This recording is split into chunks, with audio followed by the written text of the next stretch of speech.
apresentação do núcleo e do curso de Engenharia de Segurança do Trabalho, e depois uma apresentação dos dois, e a gente vai começar a fazer essas palestras, e depois das apresentações nós vamos abrir para perguntas do público que está nos assistindo aí no YouTube, né? Então, o tema de hoje é desafios na área de saúde e segurança do trabalho, as mudanças normativas e os riscos psicossociais. O núcleo nosso de pesquisa em sistemas e gestão de engenharia é um núcleo que congrega conhecimentos de gestão, de tecnologia e ciências sociais aplicadas. Nós estamos ligados aos cursos de engenharia civil e engenharia ambiental da Escola Politécnica, também ao programa de engenharia ambiental da Escola Politécnica, a Escola de Química, e ao PRH 17, que é o Programa de Recursos Humanos da ANP. Nosso objetivo é formar gestores para liderar pesquisas e projetos estratégicos nas organizações sociais sustentáveis. Temos diversas linhas de pesquisa e áreas de atuação, como está colocado aí, né? Vou falar um pouquinho sobre o mercado de trabalho da engenharia de segurança do trabalho, né? Que muitas pessoas não conhecem muito bem, mas é fundamentalmente a NR4. Hoje a gente vai estar aqui com o auditor do trabalho também, que observa as normas regulamentadoras, né, do antigo Ministério do Trabalho, que agora está ligado ao Ministério da Economia, né? E a NR4, que relaciona o grau de risco de empresas com o número de funcionários, a gente observa que a gente não precisa ter um engenheiro de segurança do trabalho contratado por uma empresa que tenha poucos empregados, somente com grau de risco muito elevado, é que isso acontece. E o tecido industrial brasileiro, ele é formado majoritariamente por pequenas e médias empresas, ou pequenas e microempresas, né? Então, na verdade, é um trabalho muito mais afeito à consultoria, né? A ofertar esse conhecimento a diversas empresas, né? Então, o engenheiro de segurança trabalha, na grande maioria das vezes, dando esse conhecimento, né? Orientando diversas empresas. Então, por isso, ele tem que conhecer todos os setores industriais que ele vai atuar aplicando esses conhecimentos, né? A gente conhece a engenharia de segurança do trabalho, muito começou com a questão do trabalho propriamente dito, né? Até mesmo no início, há 20 anos atrás, os sindicatos tomavam muito mais conta desse aspecto, e a segurança vem tomando um relevo muito grande por questões até ambientais, mas a gente aposta muito que as soluções são de engenharia, ou seja, os projetos dos ambientes precisam avançar com essa perspectiva da engenharia do trabalho e da segurança, né?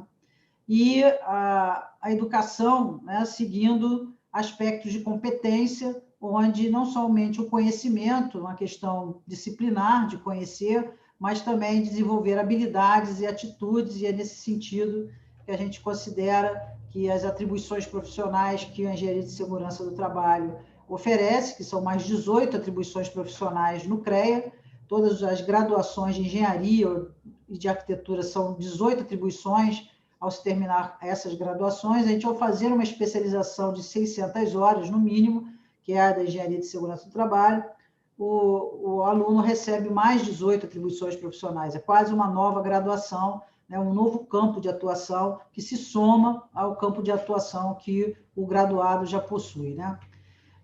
O parecer, então, 1987, tem aí um elenco muito grande de disciplinas que não são comuns na nossa formação de engenharia, nem de arquitetura, que tem aí uma carga horária mínima, né, de atuação. Hoje, a gente, inclusive, vai atuar, né, desenvolver um pouco mais sobre a questão da legislação e normas técnicas, ou seja, sobre esse aspecto importante que é uma das abordagens da formação do engenheiro de segurança, né?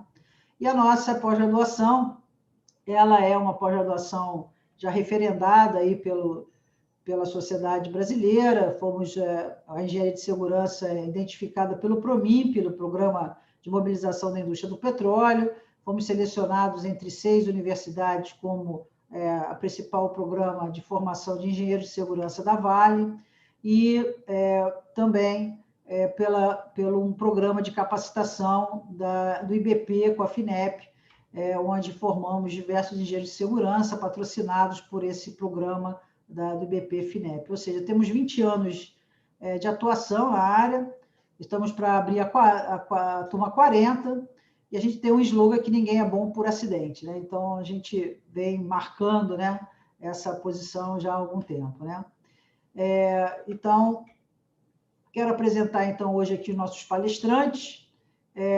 A Cíntia, que é bacharel em Direito, procuradora regional do Trabalho, do Ministério Público do Trabalho, com ênfase em Direito do Trabalho, coordena a área de sustentabilidade do ambiente de trabalho do Ministério Público do Trabalho do Rio de Janeiro, e Luiz Carlos Lumbreiras Rocha, engenheiro químico, bacharel em Direito, engenheiro de Segurança do Trabalho, e também mestre industrial em Relações do Trabalho, pelo Centro Internacional de Formação da OIT, fiscal do Ministério do Trabalho, quer dizer, o Ministério da Economia, né, agora, atualmente. Até acostumar com isso a vida inteira, o auditor do trabalho sempre foi do Ministério do Trabalho, e agora não é mais o Ministério do Trabalho, né, agora está no Ministério da Economia, né? Então, eu agradeço aí a atenção de todos, e eu vou pedir, então, que o Lumbreiras comece a sua apresentação, né? Beleza, Cláudia. Bem, obrigado. Obrigado aí pelas palavras, Cláudia. E nem eu me acostumei, tá?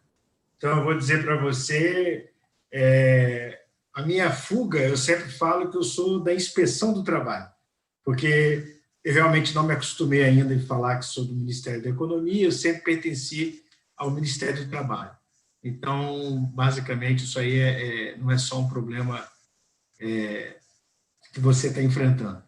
Bem, primeiramente, Cláudia e Cárida e a todos do Gestório, eu queria agradecer essa oportunidade de estar aqui, podendo aqui discutir, podendo compartilhar com os colegas que estão nos acompanhando algumas experiências e falar um pouco sobre normas regulamentadoras e sobre esses desafios nesse processo que nós estamos vivenciando de revisão das normas regulamentadoras.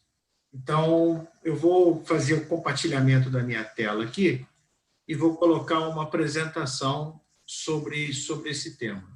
Só um instante aqui, enquanto eu compartilho. Vamos ver aqui. Bem, acho que todos já estão vendo, né? Só me perfeito. Bem, então, eu gostaria hoje de conversar um pouco sobre esses desafios na área de segurança e saúde do trabalho e essas mudanças normativas. Então, vamos lá. Primeiro ponto, eu acho que é importante a gente se situar o que é essa estrutura normativa em segurança e saúde do trabalho. Então, o primeiro ponto, a gente fazer aqui uma distinção muito rápida. Quando nós falamos em normas regulamentadoras, quer dizer, para quem não está muito acostumado com esse tema, tá? As normas regulamentadoras, elas se distinguem, elas diferem das normas técnicas, porque as normas regulamentadoras, elas regulamentam a lei, elas são obrigatórias. Elas são normas de segurança e saúde que trazem dispositivos em segurança e saúde no trabalho a serem seguidos pelas organizações, no caso, principalmente as normas regulamentadoras regulamentam não só a Constituição, mas também a CLT, porque existe um dispositivo constitucional que fala sobre a redução dos riscos inerentes ao trabalho por meio de normas de segurança e saúde, mas principalmente elas regulamentam a CLT, ou seja, elas regulamentam a relação de emprego. Bem, então, as normas regulamentadoras, elas são foco prioritariamente aplicáveis às relações de emprego, empresa, no caso, empregador e empregado. Porém, elas podem ter sua aplicação em outras relações de trabalho, além de empregador e empregado. Bem, e ela se difere, ela se distingue das normas técnicas, porque as normas regulamentadoras elas são obrigatórias. As normas técnicas, que nós temos aí um grande conjunto de, por exemplo, normas ABNT, as NBRs, produzidas pela ABNT, que não são obrigatórias. Elas só se tornam obrigatórias quando citadas na lei, quando citada no regulamento como uma norma regulamentadora. Então, por isso a importância de nós estudarmos e discutirmos esse tema e falarmos sobre essas normas, que estabelecem esses padrões, estabelecem esses requisitos obrigatórios a serem seguidos na segurança e saúde do trabalho, principalmente nessa relação de emprego. Bem, só que é o seguinte, essas normas, elas são produzidas, quer dizer, no caso, pelo distinto Ministério do Trabalho e atualmente pelo Ministério da Economia, pela Secretaria de Previdência e Trabalho. Essas normas elas têm que estar em conformidade com a lei, obviamente, principalmente aqui a CLT. Elas devem também não ter conflitos com normas técnicas. E seria interessante que elas tivessem uma harmonia com essas normas técnicas para facilitar a aplicação das normas técnicas, mesmo que não sendo obrigatórias. E é importante também que elas não tenham conflitos com instrumentos internacionais, instrumentos normativos internacionais. Quando eu digo isso, por exemplo, estou falando de convenções internacionais, que são tratados internacionais, as convenções da OIT, da Organização Internacional do Trabalho. Então, quer dizer, ela deve ter essa conformidade com esses instrumentos, com esses tratados internacionais, não só com relação à matéria, aos dispositivos, como ao processo de elaboração. Eu vou falar sobre isso. Quer dizer, elas são elaboradas seguindo o que se chama de um processo de diálogo social tripartite, que envolve governo, empregadores e trabalhadores. Bem, nessa esteira, nós temos uma dessas convenções, que é a Convenção 187 da Organização Internacional do Trabalho, que ela fala sobre o quadro promocional para a segurança e saúde do trabalho. Ou seja, como você pode melhorar, promover a segurança e saúde do trabalho, não só com ações, não só com sistemas nacionais, mas também dentro das próprias empresas. Como é que a gente pode fazer isso? Então, esse quadro promocional, ele leva a você desenvolver nos países uma estratégia global, existe uma estratégia global e uma estratégia local em cada país em segurança e saúde do trabalho. E essa estratégia ela está suportada por dois pilares. Um pilar, que é a implementação de programas de gestão de risco nas empresas, quer dizer, você fazer o gerenciamento dos riscos dentro das empresas, para você, por exemplo, controlar, você ter sob controle das medidas de prevenção dentro da empresa com relação aos riscos identificados dentro da empresa. E, por outro lado, também uma outra questão importante é a criação de uma cultura de prevenção. Esse é o segundo pilar. Então, os dois pilares internamente dentro da empresa, o gerenciamento de riscos, e externamente a criação de uma cultura de prevenção. Bem, isso, dando um exemplo de implementação desses pilares, a União Europeia é uma referência que a gente pode ter, muito importante. No seu quadro estratégico 2014-2020, ela destacou 3 ações principais para chegar, para atingir, para alcançar esse atendimento à Convenção 187.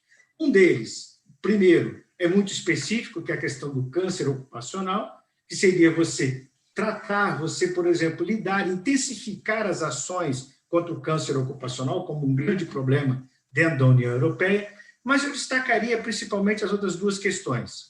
É ajudar as empresas, em particular as pequenas empresas, as pequenas e médias empresas, a cumprir essas regras que eu estou falando, e cooperar com os Estados-membros e parceiros sociais para atualizar essas regras que estão desatualizadas, reorientar esses esforços de forma a garantir uma proteção e uma melhor execução dentro do ambiente de trabalho, mas não necessariamente prevendo regras específicas, detalhadas, deixando isso a cargo das normas técnicas, mas tendo as normas regulamentadoras característica de requisitos mais amplos.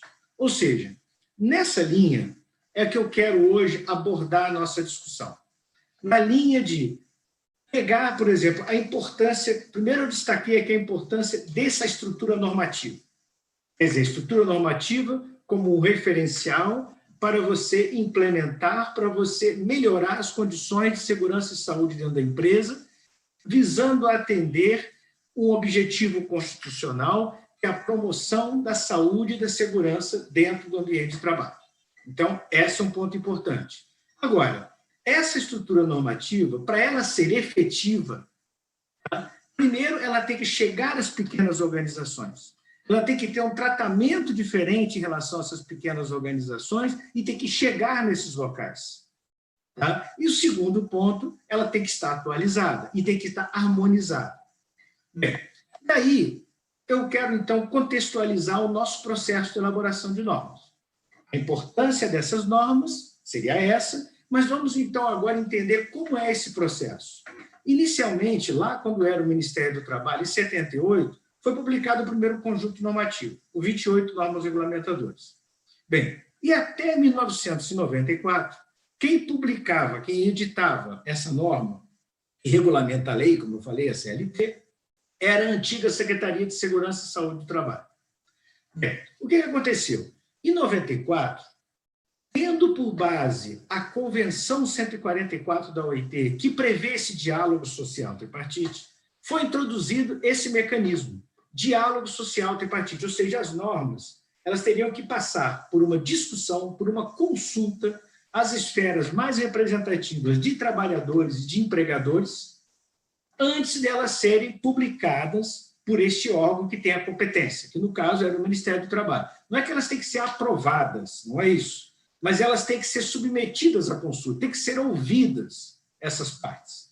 Bem, então, a partir daí, foi instituída uma comissão, chamada CTPP, Comissão Tripartite Paritária Permanente, e todas as novas normas, ou todo o processo de revisão de normas, passou a ser submetido a essa comissão, passou a ser ouvida essa comissão. Bem, só que aconteceu o seguinte, esse processo ele realmente evoluiu muito, nós tivemos normas muito mais evoluídas, mais adaptadas ao ambiente de trabalho, porque você passou a ouvir a sociedade, você passou a ouvir os principais parceiros sociais, que são os empregadores e trabalhadores envolvidos nesse tema. Porém, nós acabamos chegando a uma série de problemas nessa estrutura normativa, o que levou em 2014 e 2016 a termos uma cooperação com a União Europeia, albergada por esse projeto Diálogos Setoriais União Europeia-Brasil, para poder analisar o nosso sistema normativo e trazer propostas de como poderíamos melhorar esse sistema normativo. Depois eu acabei fazendo essa dissertação em 2016, no ano seguinte, 2017, na primeira turma lá do curso de Relações do Trabalho, lá da Universidade de Turim, né, junto com a OIT, e nessa dissertação a gente pegou esse trabalho da União Europeia, tratou esse trabalho e, ao final dessa dissertação, que foi uma análise do nosso sistema normativo, tá, houve a proposição de um plano de trabalho. Esse plano de trabalho foi levado para a CTPP, que é essa comissão, e esse plano de trabalho começou a ser implementado em 2018. Então, basicamente, como é que está estruturado esse plano de trabalho? Esse plano de trabalho ele se baseia em, primeiro, alguns pressupostos. Quais são os pressupostos? Primeiro, nós identificamos uma grande desarmonia na nossa estrutura normativa. Então, quer dizer, nós tínhamos um conjunto, na época, de 35, 36 normas regulamentadoras que não eram harmônicas entre si, eram conflitantes. Normas que tinham abrangência diferentes. Algumas normas eram muito detalhadas e outras normas tinham uma característica de gestão. Normas com estrutura interna, até mesmo dentro da própria norma, sem harmonia. E ausência de uma regra de aplicabilidade, como você interpreta, como você aplica, como você prevalece uma norma, por exemplo, em relação a outra norma. Então, a ausência desse tipo de regra. O que levou, então, a estabelecer esse processo de revisão, baseado nos seguintes pressupostos. Primeiro, é necessário que se crie uma regra de estruturação de normas, de aplicação de normas, de interpretação de normas, o que foi feito em 2018, que foi a Portaria 787.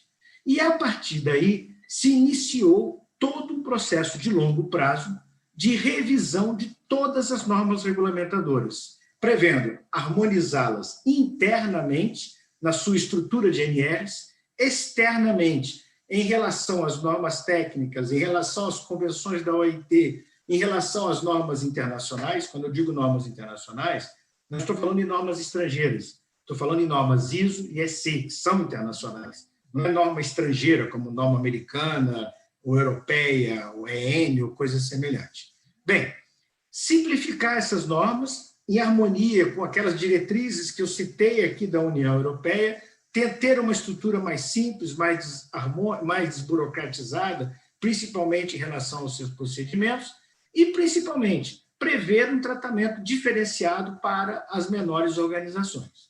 Então, seguindo essa linha, tá, nós começamos a implementar esse processo em 2019. Então, em 2019, foi feita a revisão da norma 1, 2 e 12. O que é isso? Uma norma que trata disposições gerais. A norma 2, que era a inspeção prévia, que já não era aplicável há mais de 20 anos, ela foi revogada. A norma 12, que era sobre máquinas, foi revista e atualizada. Depois, essa primeira revisão da NR1 visou harmonizá-la com conceitos internacionais. Por exemplo, conceito da norma de gestão ISO 44001, conceitos, por exemplo, de perigo e risco que estavam desatualizados, positivar nessa norma, trazer para dentro dessa norma os direitos e obrigações que estavam espalhados nas outras normas regulamentadoras. Bem, e aí, posteriormente a isso, nós nos debruçamos na norma 3, que fala sobre embargo e interdição, e a norma 24, que fala sobre instalações de conforto, instalações sanitárias e por aí vai. E fomos seguindo esse programa até que agora, em março de 2020, consumou com o que nós tínhamos pavimentado nesse início de processo, que foi a revisão da NR1, prevendo o gerenciamento de riscos ocupacionais. Você lembra aqueles dois pilares? Gerenciamento dos riscos dentro das empresas e uma cultura de prevenção. Então, quer dizer, a partir agora de março desse ano, eu diria que a principal norma foi publicada, foi reestruturada, que foi a NR1, prevendo o gerenciamento de riscos ocupacionais. Vocês veem que está escrito aí PGR, eu vou explicar o porquê. O que seria isso? O que prevê essa nova NR1? Ela prevê que ela prevê uma sistemática de avaliação e de gerenciamento de riscos dentro da empresa, envolvendo a identificação do perigo, a avaliação desses riscos e o controle desses riscos, envolvendo essas três grandes etapas. Mas não só isso, prevendo também procedimentos para análise de acidentes e doenças relacionadas ao trabalho, preparação para situações de emergência, e aí isso é materializado num programa que é chamado PGR. Então, o que muitas pessoas hoje conhecem, o PPRA da NR9, o PPRA da NR9. Esse PPRA ele vai acabar quando entrar em vigor, porque essa norma foi produzida em março desse ano, mas entrará em vigor em agosto do ano que vem. Ou seja, a partir de agosto do ano que vem, o PPRA não vai existir mais, porque o PPRA é um programa que envolve agentes químicos, físicos e biológicos. Ele não envolve todos os riscos ocupacionais dentro da empresa. Então, esse programa ele poderá até ser usado como referência para esses agentes, mas a partir de agosto do ano que vem, todas as empresas vão ter que ter um PGR, um Programa de Gerenciamento de Riscos, envolvendo todos os riscos, pela identificação do perigo, avaliação e controle desses riscos. E, logicamente, o que nós fizemos, então, direcionado para as pequenas empresas? Para o caso do MEI, que é uma entidade, que é um microempresário individual, estão sendo criadas fichas de orientação para essas ocupações. E para o caso das micro e pequena empresa, está sendo desenvolvida ferramentas de avaliação de risco. Ou seja, o Ministério da Economia, no caso, a Secretaria de Inspeção do Trabalho, ela vai, então, disponibilizar uma ferramenta gratuita para essas empresas, que ela vai poder utilizar essa ferramenta para estruturar o seu gerenciamento de risco, para fazer a sua avaliação de risco e estruturar o seu gerenciamento de risco ocupacional. Então, a grosso modo, nós estamos falando aqui em duas questões. Uma é o processo de gerenciamento de risco, que envolve identificar o perigo, avaliar o risco e controlar o risco. E outra é o instrumento que se materializa, que é o Programa de Gerenciamento de Risco, que é o PGR. Então, essa identificação de perigos e essa avaliação de risco, ela será consolidada dentro desse PGR, numa parte chamada Inventário de Riscos. E a parte de controle de riscos será consolidada dentro do PGR, num documento chamado Plano de Ação. A grosso modo, é essa a estrutura. Eu não vou aqui entrar tanto em detalhes sobre o PGR, porque, logicamente, aqui é uma apresentação mais curta sobre esses desafios, sobre esses impactos. Bem, então, o PGR e o gerenciamento de riscos ocupacionais previsto na NR1 é uma norma como se fosse um guarda-chuva que faz o chamamento de todas as outras normas regulamentadoras. Ela faz o chamamento da NR7, no que fala do controle médico, da 17, na questão ergonômica, 35, trabalho em altura, e por aí vai. Então, quer dizer, todas as outras normas vão ter que se reportar à NR1 no que diz respeito ao gerenciamento de risco. Os critérios, os requisitos para aquela questão específica, para aquele risco específico, por exemplo, trabalho em altura, estarão lá na 35, mas eles serão chamados para dentro da NR1 e serão inseridos dentro de um programa de gerenciamento, gerenciamento de riscos ocupacionais, que é o PGR.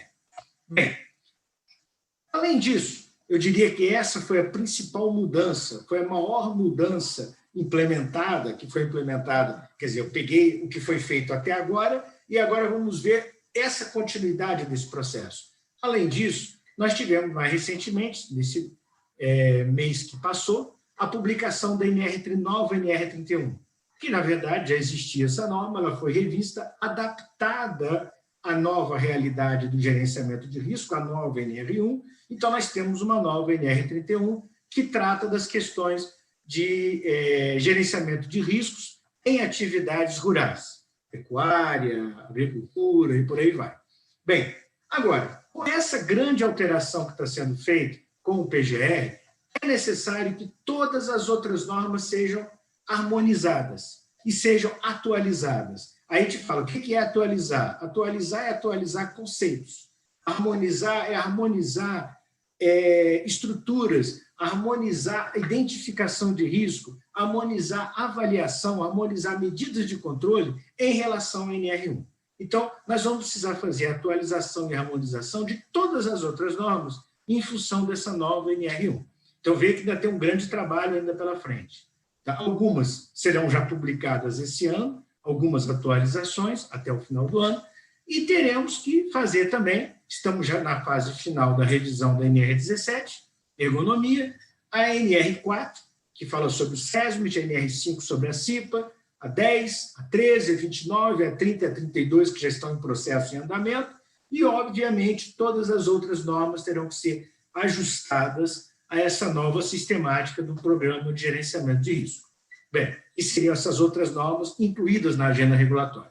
Quem quiser acompanhar esse processo, pode seguir, por exemplo, eu estou aqui com o link, caso vocês queiram, por exemplo, amanhã consultar na página do Ministério, eu vou ver se eu consigo aqui abrir o link e voltar para a apresentação, mas, por exemplo, fazendo aqui a minha conexão, vocês podem abrir no link que fala sobre normas regulamentadoras, lá na Inspeção do Trabalho. Tá? Não sei se vocês estão vendo o meu link ou estão vendo a apresentação ainda. Apresentação ainda. Apresentação? Então, espera aí. Então, deixa eu só fazer uma mudança aqui rápida. Eu tenho que compartilhar a tela do meu computador. Então, vamos lá. Agora vocês estão no link, correto? Bem, então, esse link Inspeção do Trabalho, lá na página da Inspeção do Trabalho, aquele link está na apresentação. Vocês têm todo o histórico dessa revisão de normas, o histórico dessa agenda regulatória. Página do Ministério. Isso, exatamente. Então, estou aqui na página. Então, você clicando, por exemplo, em cada uma dessas normas regulamentadoras, vocês podem abrir todo esse histórico, acompanhar tudo que está sendo feito, os textos antigos, vigentes, e fazer todo esse acompanhamento. Bem, retornando aqui para a apresentação, tá? Já voltei para a apresentação, correto? Tá? Deixa eu só confirmar aqui, retornando para a apresentação. Sim. Beleza, obrigado. Hein? Nós temos alguns desafios. Então, quer dizer, essa minha descrição do processo, o que tivemos até agora, o que devemos ter no futuro, mas temos alguns desafios. Se lembra do segundo pilar, é criar uma cultura de prevenção. Sim. Bem, essa criação da cultura de prevenção, aí, Cláudia, Cárida, tem um grande desafio, por exemplo, que seria não só as campanhas em relação a divulgar esse tema, como até hoje, por exemplo, isso aqui também faz parte de você divulgar essas informações, divulgar essa questão, mas a inclusão de conteúdos de segurança e saúde do trabalho, por exemplo, no sistema de ensino. Tá? Eu, quando fiz engenharia química, eu não vi nada sobre segurança e saúde do trabalho no meu curso. E muitos cursos de engenharia nós não temos, às vezes, nenhuma cadeira, ou quando temos é uma cadeira eletiva, em muitas situações. Então, é muito importante que se leve isso para os cursos universitários, para os cursos técnicos, e que se leve isso também até para o ensino fundamental e ensino médio, esse tipo de conceito, essa cultura de prevenção. Por isso que eu escrevi aqui também, esse dia 10 de outubro, que é um grande amigo nosso, o seu Holandino, que criou esse dia, que foi, na verdade, o mentor desse dia, que na verdade é uma criação legal, né? Existe uma lei que fala sobre o dia 10 de outubro, que é o Dia de Segurança e Saúde nas escolas. Então, quer dizer que é uma iniciativa muito importante, mas eu acho que não é só isso. Não é só de fazer isso nas escolas. Nós temos que ter isso nas universidades, nos cursos técnicos, nós temos que ter essa discussão de segurança e saúde durante o currículo. E isso eu acho que ainda é uma grande falha que a gente precisa resolver. Bem, outra questão, essa nova sistemática normativa, ela traz um grande desafio em relação ao perfil desses profissionais de segurança e saúde do trabalho.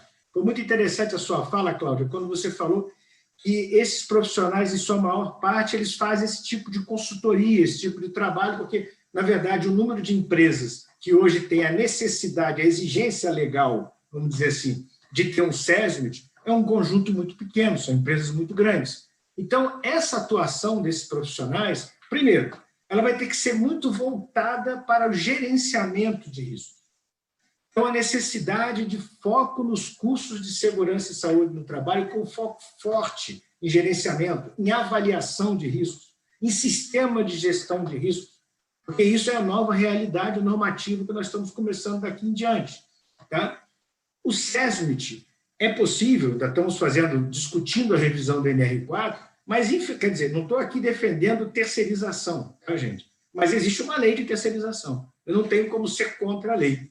Se realmente tiver essa restrição legal, é possível que a gente tenha muitos SESMITs terceirizados, muitos SESMITs externos às empresas. Eu não tenho como discutir o que está escrito na lei. Tá? E a inclusão também de novos profissionais. Porque, quer dizer, agora nós vamos ter uma outra apresentação, que a Cíntia vai falar um pouco sobre a parte de riscos psicossociais. Hoje o SESMIT está muito engessado, a segurança e saúde está muito engessado, às vezes na figura do engenheiro, na figura do médico, do técnico de segurança e do enfermeiro. Mas nós temos, às vezes, nessas estruturas, um ergonomista, uma pessoa que conhece ergonomia, um psicólogo que conheça esse tema. Nós estamos falando em riscos psicossociais, nós estamos falando, por exemplo, em riscos emergentes que não eram conhecidos, que não eram discutidos à época da publicação inicial das normas regulamentadoras, lá em 78. Naquela época, era muita questão dos riscos mecânicos, queda, ou, no máximo, a questão química, física e biológica. Mas não se falava, por exemplo, da questão da psicopatologia do trabalho, de riscos psicossociais, de questões ergonômicas. Isso era praticamente inexistente naquela época. Então, a necessidade de considerar esses riscos emergentes, esses novos riscos, essas novas relações de trabalho. Nós estamos aqui trabalhando à distância, nós estamos aqui trabalhando em teletrabalho, né? Quer dizer, isso é uma nova relação. E outras novas relações que temos aí no mundo do trabalho. Bem, eu vou concluir aqui a minha apresentação, agradecendo novamente e colocando ao final da apresentação da Cíntia para questões, para qualquer dúvida, tá?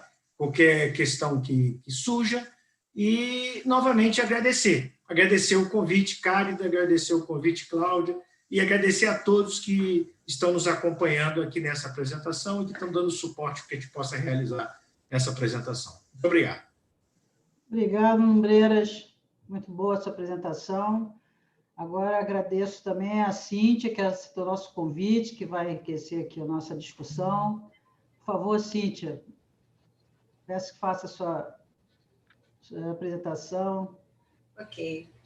Boa noite a todos, todas e todos. Cláudia, eu queria agradecer mais uma vez o convite de sempre, né, da Escola Politécnica na sua pessoa, que para mim engrandece, é sempre uma honra e sempre estarei à disposição, porque realmente eu acredito no trabalho da Escola Politécnica, no seu trabalho, na seriedade com que você desenvolve todas as suas atividades, né? Cárida, querida, muito obrigada por toda a atenção nesse período e, enfim, a todos os integrantes. E dizer que, como eu já tinha falado antes, para mim eu estou muito alegre de poder dividir esse espaço com meu amigo Lumbreiras, que nós já conhecemos de longo e tenebroso inverno, né, Lumbreiras? Fizemos vários cursos em Turim. Na verdade, nós não nos conhecíamos, porque ele trabalhava pelo Ministério do Trabalho, atual Ministério da Economia, e eu do Ministério Público do Trabalho, em linhas de transmissão. Ficamos anos nos falando, sem nunca nos termos visto, né, Lumbreiras? Então, em um belo dia, nós nos conhecemos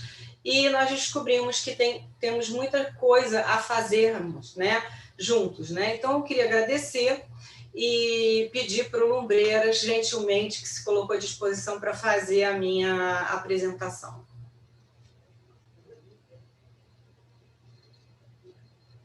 É o número 1. Anterior. Isso. Bom, eu me propus a falar sobre os riscos psicossociais.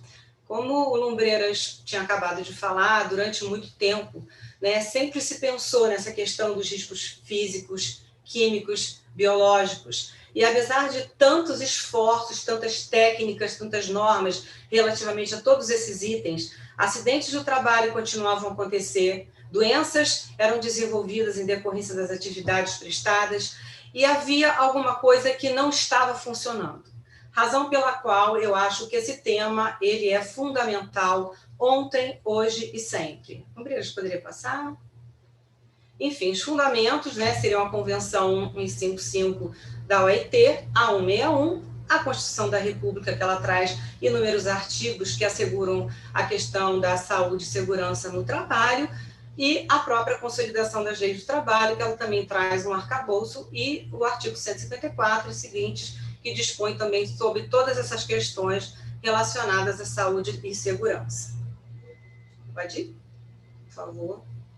Então, quando nós pensamos em riscos psicossociais, na verdade, o que se imagina? Uma organização do trabalho, a saúde mental dos trabalhadores, das trabalhadoras, né, que estão naquela organização e que sofrem algum tipo de fatores que se tornam estressantes e são desencadeantes de várias patologias, né? Inclusive geradores de riscos e acidentes de trabalhos e doenças ocupacionais.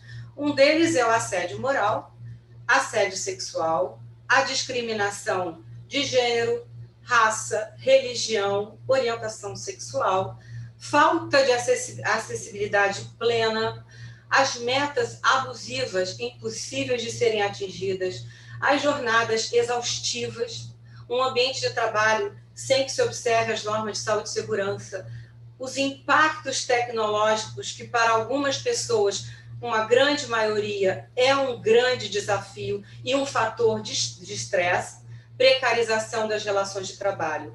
Todo esse cenário podemos indicar que são riscos que afetam a saúde mental do trabalhador e da trabalhadora. Pode seguir, por favor.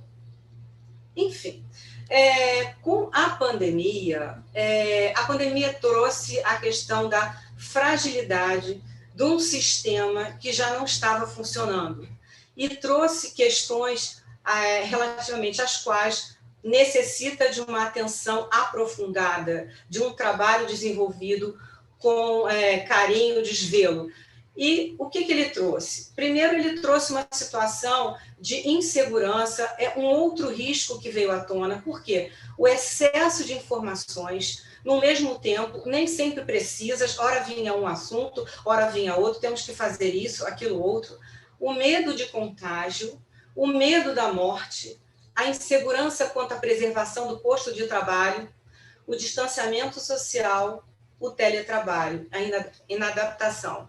Que com a pandemia, né, houve essa imposição do trabalho ser realizado em casa, não é novidade, os desafios que todos estão enfrentando em casa, nas questões, um horário de trabalho que antes se tinha, não se tem mais, ora quem tem filho divide o computador, enfim, eu só tenho aquele horário, são muitas demandas, não há um tempo definido para o trabalho, enfim, tudo aquilo que antes se tinha, uma formatação, eu de manhã vou fazer isso, aquilo outro, que eu tinha um tempo, não mais existe. Então, isso tudo é mais um desafio. A pandemia também, esses aspectos todos se tornaram também riscos e que podem levar a adoecimento e a ocorrência de acidentes de trabalho. Por favor, Lumbreiras.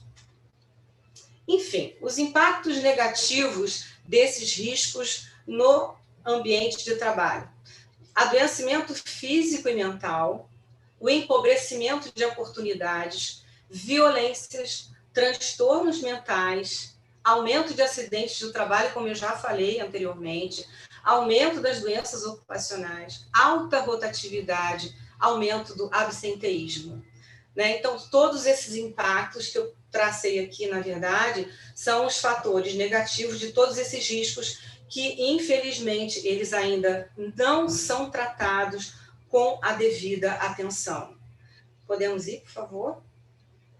Enfim, quando a gente pensa nesses riscos todos, a própria organização do trabalho, ela numa visão vanguardista, acho que 2014, 2004, enfim, não me recordo, ela teve e lançou o programa SOLVE, né, da OIT, e que ela considerava o trabalho abordando aspectos da organização, mas também todo um cenário que envolvia a vida do trabalhador e da trabalhadora. Eu fazia um elo entre o trabalho, a vida em casa e vice-versa. Ou seja, o trabalhador e a trabalhadora não eram só simplesmente considerados dentro do trabalho.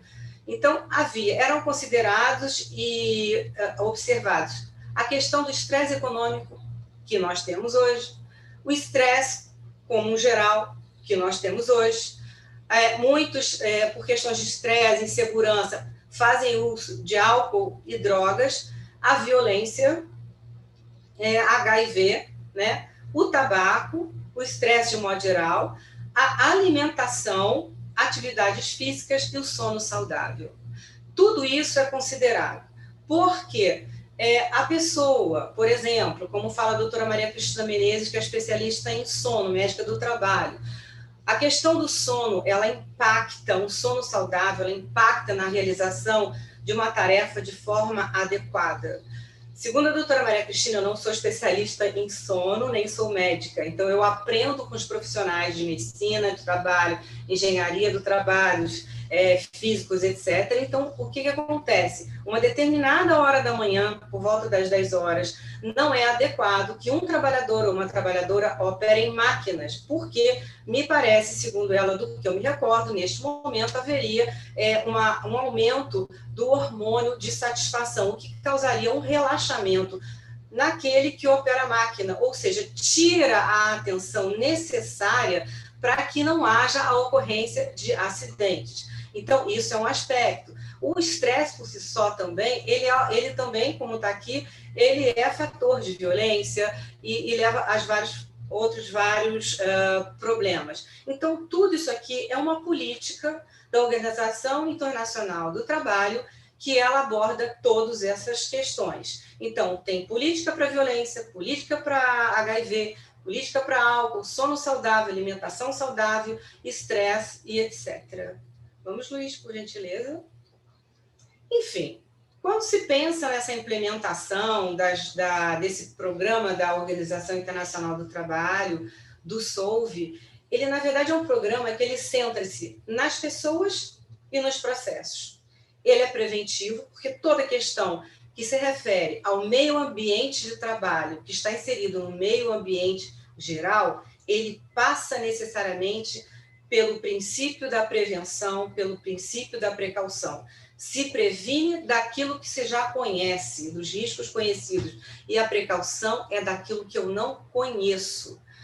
Foca em resultados, incorpora a perspectiva de gênero, tudo que eu falei lá na frente, ele é adaptável e atende ao Pacto Global. Pode ir, Lumbreiras, por favor. Sim, e aí eu trouxe a minha experiência como membro do Ministério Público do Trabalho, né, que é uma instituição, né, prevista na Constituição Federal, e ela atua, né, como na defesa da ordem jurídica, do regime democrático e dos interesses sociais e individuais indisponíveis dos trabalhadores e das trabalhadoras, né? E, neste contexto de meio ambiente do trabalho, ele se apresenta como agente de promoção de saúde e segurança. Por favor, Umbeiras. Enfim, a forma de atuação da instituição, e é por isso que eu quis trazer, porque a minha experiência na área do meio ambiente de trabalho é desde 2005, na qual eu tive e tenho contato com vários engenheiros de segurança do trabalho, técnicos de segurança do trabalho, médicos de segurança do trabalho, físicos nucleares, ergonomistas, enfim, vários profissionais que me fazem entender a forma de atuação, o que pode contribuir com a visão técnica de cada um, para que a instituição possa atingir o seu objetivo, né? O objetivo para o qual o Ministério Público do Trabalho foi pensado, né? Nós temos uma atuação preventiva ou repressiva, dependendo do caso, sempre privilegiando a preventiva, porque a repressiva, o acidente, por exemplo, já aconteceu, muitas vezes com morte, não há como se voltar atrás. Então, é preferível se atuar na prevenção, né? Os nossos meios são os inquéritos civis, eles são instaurados a partir das denúncias que são encaminhadas ao Ministério Público do Trabalho, sejam pelos sindicatos, pelas pessoas, pelos meios de comunicação, pelos órgãos, pelo CREA, pelo CREMERGE, enfim, por qualquer pessoa, qualquer instituição, enfim. E nesse inquérito se tenta verificar a veracidade ou não das denúncias. Eu estou me referindo neste momento, pelo contexto que nós estamos trabalhando, às questões relativas ao ambiente de trabalho. E aí nós temos também identificada a irregularidade, nós podemos chamar a empresa para oferecer a possibilidade de ela assinar um compromisso conosco para assinar um termo de ajustamento de conduta, que nada mais é do que um compromisso dela para cumprir as obrigações que nós vamos elencar e mediante multas por eventual descumprimento, né? A empresa não pretendendo assinar o termo de ajustamento de conduta, não resta outra alternativa à instituição, senão um ajuizamento da ação civil pública, na qual constam, naturalmente, ela é ajuizada em princípio na Justiça do Trabalho, e constam as obrigações a serem cumpridas, eventualmente dano moral coletivo, né, por eventual acidentes, etc., enfim.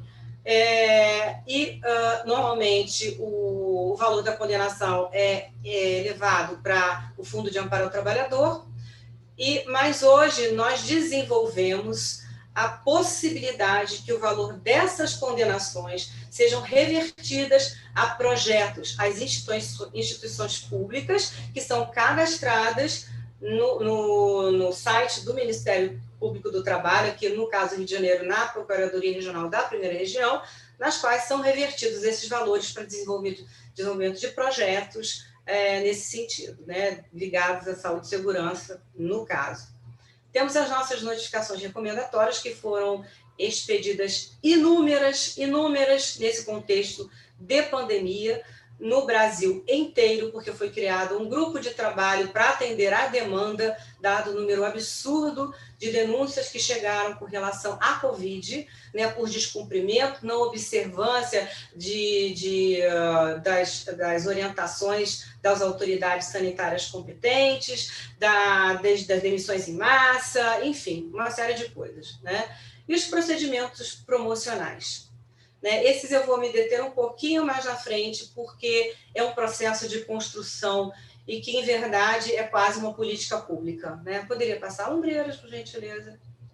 Enfim, aquelas destinações sobre as quais eu falei, né, que são as multas advindas do descumprimento dos termos de ajustamento de conduta e das condenações das ações civis públicas, neste período da Covid, por ações, né, de outras empresas que descumpriram, ao invés de mandar para o Fundo de Amparo ao Trabalhador, né, elas preferiram destinar a uma instituição, hospitais públicos, corpo de bombeiro, e que não tinham equipamento para vamos dizer assim, a não propagação da Covid. E restou esse valor, com data de 2 de novembro de 2020, né, com esse valor atualizado, R$ 319.082.787,72. né? Essas fontes podem ser consultadas, estão no nosso site.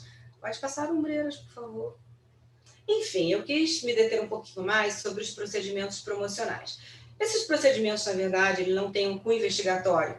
São verificadas, por exemplo, um ramo de atividades, construção civil, como no meu caso, eu tenho 3 sobre a minha responsabilidade, 3 procedimentos.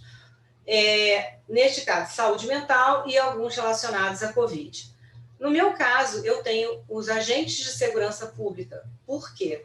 Por conta da depressão e suicídio que acometem esses profissionais. Os agentes de segurança pública, com base na lei estadual, eles são policiais civis, policiais militares, agentes penitenciários, enfim, corpo de bombeiros. Acontece que essa demanda nos chegou pelo Observatório Estadual de Saúde e Segurança, por intermédio do doutor Márcio Meirelles, que é um profissional, um médico extremamente comprometido com as questões relacionadas à saúde e segurança, igualmente com o doutor Newton Richa. E, nesse contexto, dada a gravidade do caso, eu achei por bem criar um grupo, um procedimento promocional, com mais 5 a 7 colegas, para que nós nos debruçássemos em cima para a identificação desses problemas e que nós atuássemos em conjunto com todas as corporações, com os integrantes do Observatório de Saúde e Segurança do Estado. É um processo de construção, porque os agentes de segurança pública, como cada uma das atividades traz para cada uma delas riscos, eles têm depressão porque, primeiro, eles não têm o aparelhamento adequado, né? O armamento utilizado é muito aquém daqueles que eles vão enfrentar. Há o mito do herói, eu não posso falhar, eu tenho que ser sempre o forte na minha casa, o forte para a sociedade, o forte na minha corporação. Se eu sou casado com uma policial também, ou civil, militar, ou da mesma atividade, enfim, se ela morre, eu vou desenvolver doença de um estresse pós-traumático.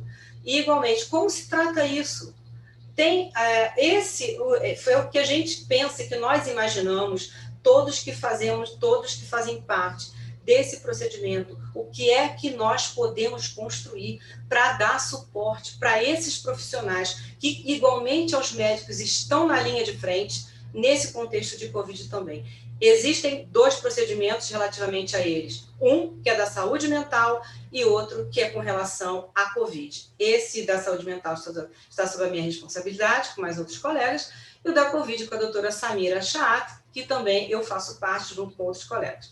Tem igualmente o problema dos catadores, das catadoras de resíduos sólidos. Esse problema não é de agora, existe uma política nacional de resíduos sólidos, são profissionais que passam, não despercebidos, mas ignorados, no sentido de que a eles até hoje não foi dada a dignidade necessária para que eles possam dizer: eu sou cidadão, eu sou cidadã.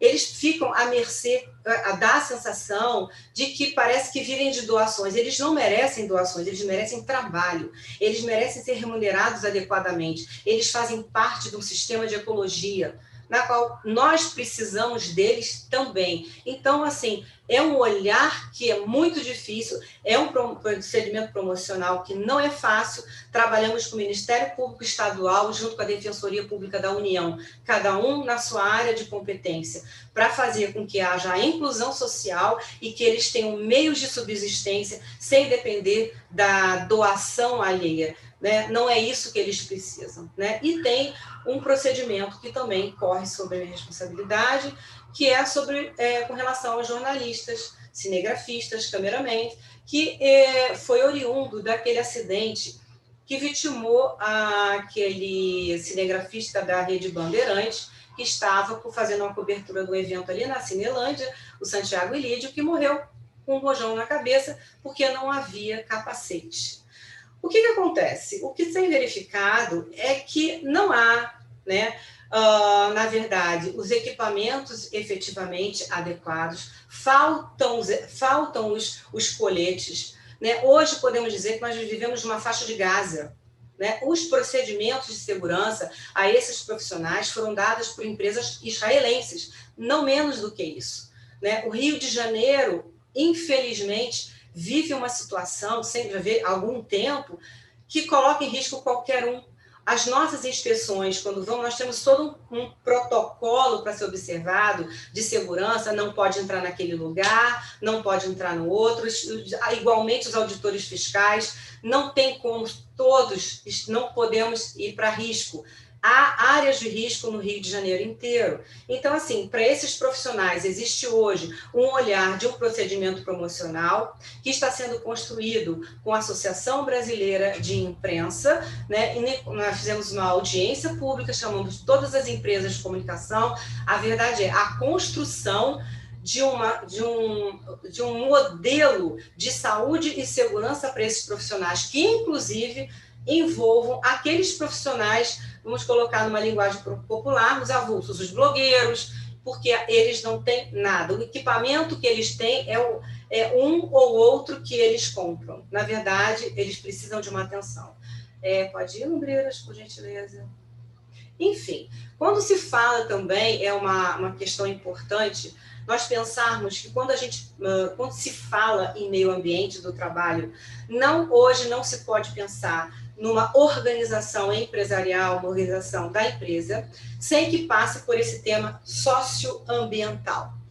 Se nós pensarmos isso, dados obtidos através de pesquisadores, né, de doutores, né, da Fiocruz em Biologia, que 57% do nosso corpo é formado por DNA de vírus, bactérias e fungos e o restante DNA humano, nós fazemos parte de um sistema que nós precisamos para a nossa sobrevivência do ambiente geral, adequado, seguro, e que nós façamos de tudo para preservá-los, sem o que nós não vamos sobreviver.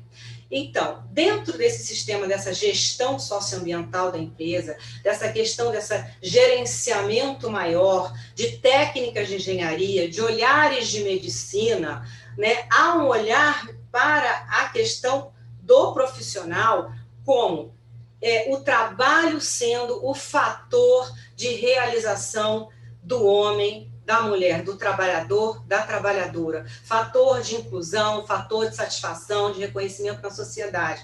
Então, ela se apresenta, essa gestão, como uma ferramenta de desenvolvimento de uma política de sustentabilidade e de melhoria na qualidade de vida no trabalho. O Ministério Público do Trabalho, aliás, porque, fazendo parênteses, eu assumi o ano passado a gestão, a Comissão de Gestão Socioambiental Nacional das 24 regionais, 25 com a Procuradoria-Geral do Trabalho, no qual se busca fazer a aferição, né, o desenvolvimento de políticas sustentáveis, mas não só isso, né, porque também ela tem efeitos internos e tem efeitos externos, mas igualmente na qualidade de vida no trabalho, né, a valorização daquele profissional, e tem estratégias de enfrentamento aos problemas relacionados à questão da qualidade de vida no trabalho, quando ela não é adequada e quando ela não se torna, né, quando o trabalho não se torna fator, elemento de satisfação do trabalhador ou da trabalhadora, né? Então, há comitês estratégicos, né, por exemplo, comitês estratégicos de enfrentamento às questões de assédio, de acessibilidade, de discriminação, de raça, gênero, religião. Eu optei também por assumir o Subcomitê de Liberdade Religiosa aqui no Rio de Janeiro, porque as questões religiosas também são fantásticas, passam por aspectos culturais, aspectos históricos, mas não há que se ter tolerância religiosa, há que se ter respeito pela opinião e pela expressão do outro naquele caminho que ele deseja seguir. Porque quando eu digo eu tolero, parece que eu estou certa e ele está errado. Não, eu respeito a dele e eu respeito a mim. É assim que nós todos devemos ir. Enfim, e a questão da sustentabilidade e qualidade de vida. Quando se pensa em qualidade de vida, é fundamental o Comitê Estratégico de Gestão das Pessoas, no sentido de desenvolvimento de líderes. Líderes de quê? Que eles façam, são molas propulsoras que façam com que eles estimulem, sejam exemplos de estímulo, motivação para o grupo. Cada um de nós é gestor do nosso grupo. Então, é a motivação, mostrar o melhor caminho, identificar a fragilidade de um, crescer naquilo que ele pode crescer. Cada um de nós tem uma habilidade, uma competência, e é valorizar todos eles. É a fala, eu quero ser ouvido. Foi feito há muito tempo atrás, enfim, eu tomei conhecimento disso, foi ano passado, em que foi feito na Itália Na verdade, foi uma pesquisa e colocaram empregadores de um lado e trabalhadores de outro. E perguntaram para os empregadores, na visão dos senhores, o que acha que os empregados e os trabalhadores gostariam de ganhar? Melhores salários, querer ser ouvidos, enfim. Para a surpresa de todos, a resposta não foi melhores salários, foi eu quero ser ouvido, eu quero fazer parte da instituição, eu quero fazer parte da organização, eu quero ser alguém que seja ouvido. Então, esse é um foco de identificação. Faltam gestores, faltam líderes que aglomerem, aglutinem, acolham. Isso faz parte, isso faz toda a diferença nesse processo onde envolve riscos psicossociais. Pode passar, Lumbrejas, por gentileza. Conclusão, o meio ambiente de trabalho saudável, ele passa por uma gestão preventiva dos riscos psicossociais, tem uma estratégia de intervenção, atuação multidisciplinar, onde envolvam engenheiros do trabalho, médicos do trabalho, psicólogos do trabalho, assistente social, vários profissionais que deem esse suporte, cada um na sua competência, todos trabalhando juntos.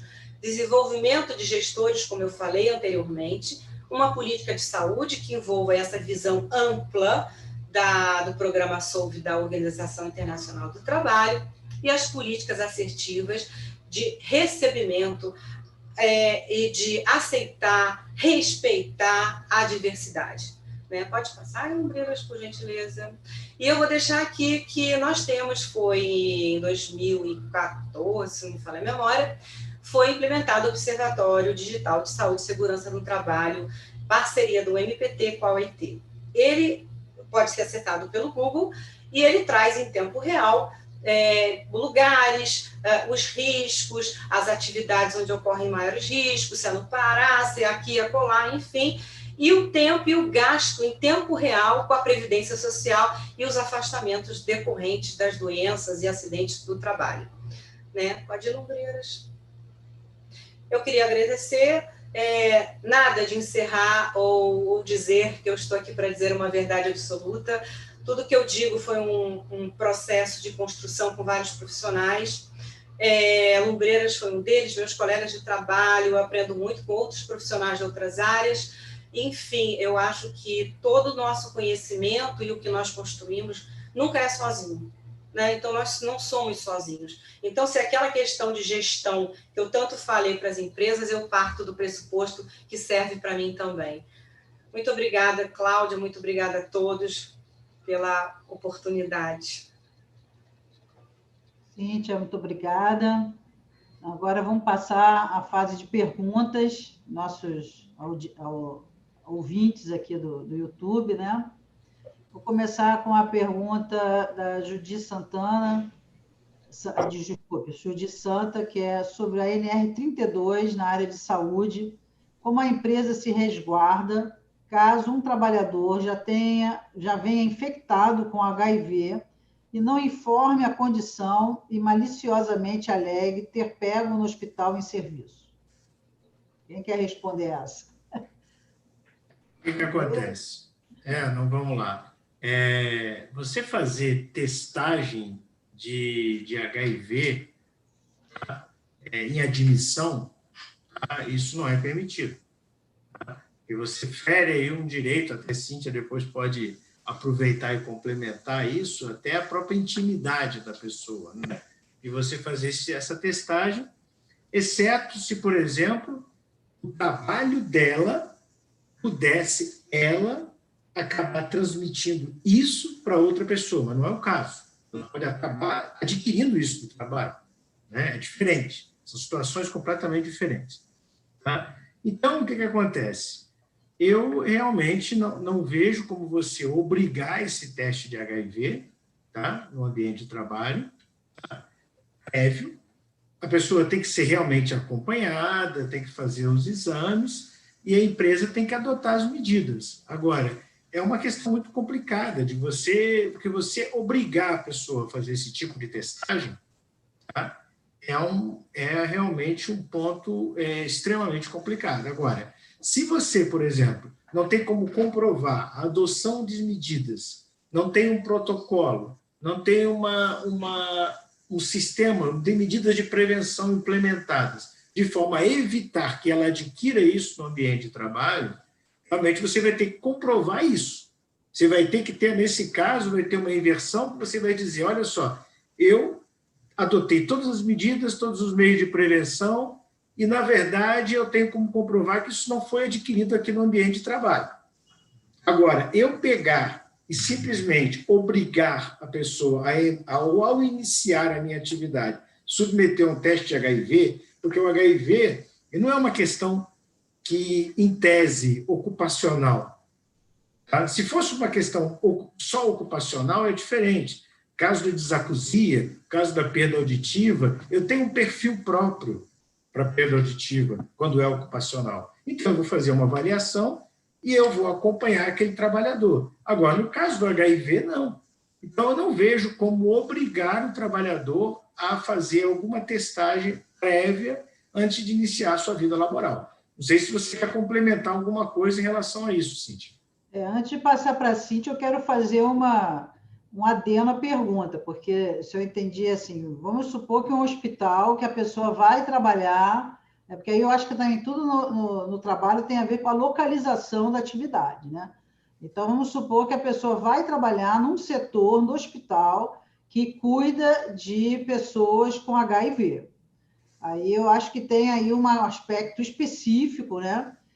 Se fosse um hospital comum, que não tem necessariamente contato com pessoas de HIV, né? Não vamos dizer diretamente ou objetivamente, eu até compreenderia a não necessidade de não ter que mapear. Eu estou olhando do ponto de vista da engenharia de segurança, porque o admissional, para que serve o admissional?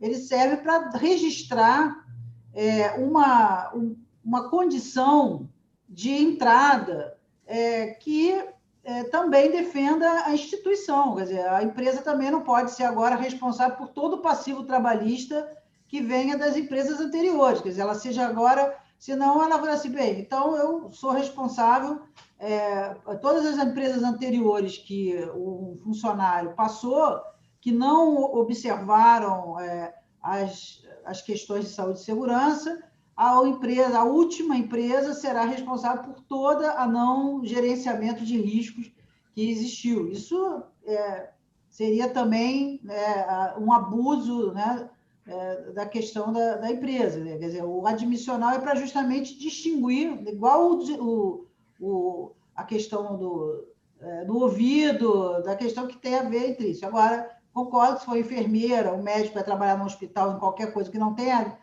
a probabilidade de ter um contágio de HIV seja extremamente remota, né? Não tenha nada a ver, né? Então, essa é uma questão aí.